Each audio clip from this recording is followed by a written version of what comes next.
Special, কারণ আজকের ব্লগে আমি যেখানে দাঁড়ায় আছি আমার পিছনে বড় জায়গা দেখতে পাচ্ছি, ওইটা হচ্ছে সুগার মিল। এটা জয়পুরহাটের বিখ্যাত একটা জায়গা।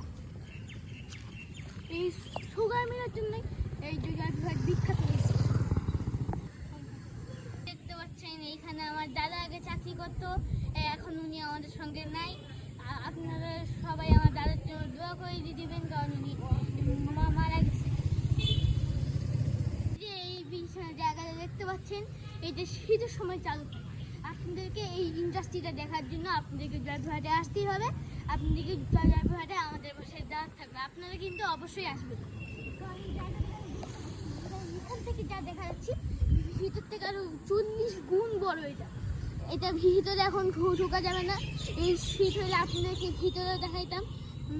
আমি শীতের সময় জয়পুরহাট আসে, যদি পারি জয়পুরহাট আসতে আপনাকে এই জায়গাটা দেখানোর চেষ্টা করব। সো এই ছিল আজকের ভিডিও। ভালো লাগলে সাবস্ক্রাইব করে দেবেন। আরও কোনো জায়গা থাকলে আমাকে কমেন্টে জানিয়ে দেবেন। আমি ওই জায়গাগুলোতে জয়পুরহাটের মধ্যে কোনো জায়গায় থাকলে ওই জায়গাগুলোতে আমি আপনাদেরকে নিয়ে যাবো। Thanks for watching.